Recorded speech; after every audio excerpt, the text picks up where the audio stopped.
Renungan Katolik Hari Senin Pahing 9 Februari 2026, di mana kemuliaan Tuhan turun, di sana ada kesembuhan.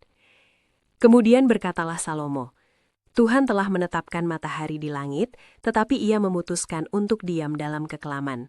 Sekarang, aku telah mendirikan rumah kediaman bagimu, tempat engkau menetap selama-lamanya. 1 Raja-Raja 8 ayat 12-13. Renungan hari ini.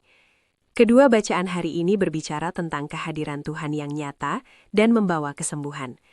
Bacaan pertama menggambarkan puncak dari sebuah proses panjang. Tabut perjanjian, simbol kehadiran Allah di tengah umatnya, akhirnya ditempatkan di bait suci yang permanen.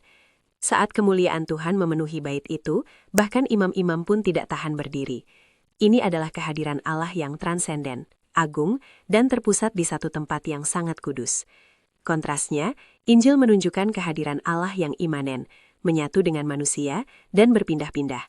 Yesus, Sang Firman yang menjadi daging, adalah bait Allah yang hidup dan berjalan. Kehadirannya tidak terkurung di satu bangunan, tetapi menyentuh setiap sudut Genesaret.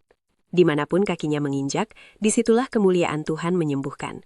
Orang-orang hanya perlu menjamah jumbai jubahnya, sebuah tindakan iman yang sederhana untuk mengalami kuasa penyembuhan yang dahsyat. Yesus adalah penggenapan dari bait suci. Dalam Dialah Allah diam di antara kita, dan melalui Dialah keselamatan dan kesembuhan mengalir. Refleksi untuk hidup. 1. Bait Allah yang hidup. Senin. Sebagai murid Kristus, gereja mengajarkan bahwa tubuh kita adalah bait Roh Kudus. 1 Korintus 6 ayat 19. Bagaimana aku memelihara baitku ini agar menjadi tempat yang layak bagi kehadiran Tuhan? Apakah hatiku dipenuhi kemuliaannya atau oleh hal-hal duniawi? 2. Mencari sentuhannya. Pahing, seperti orang-orang Genesaret yang dengan penuh semangat dan tekad. Pahing, mencari Yesus, apakah aku juga memiliki ketekunan dan kekuatan untuk mencari Tuhan dalam doa, sabda, dan sakramen, terutama saat aku merasa sakit secara jasmani atau rohani? Atau aku menyerah dengan mudah? 3. Membawa sesama kepadanya. Orang-orang tidak hanya datang sendiri, mereka mengusung orang sakit kepada Yesus. Siapakah di sekitarku yang sakit dan putus asa, yang perlu kubawa dalam doa dan dukungan nyata, agar mereka pun dapat menjamah Yesus melalui diriku? Mari kita berdoa. Tuhan Yesus, Engkaulah bait Allah yang hidup. Kemuliaan Bapa bersemayan penuh dalam Dikau.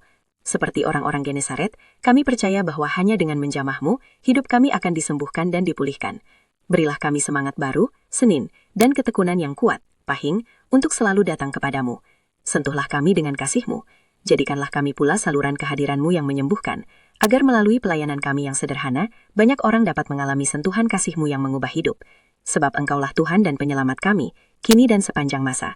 Amin.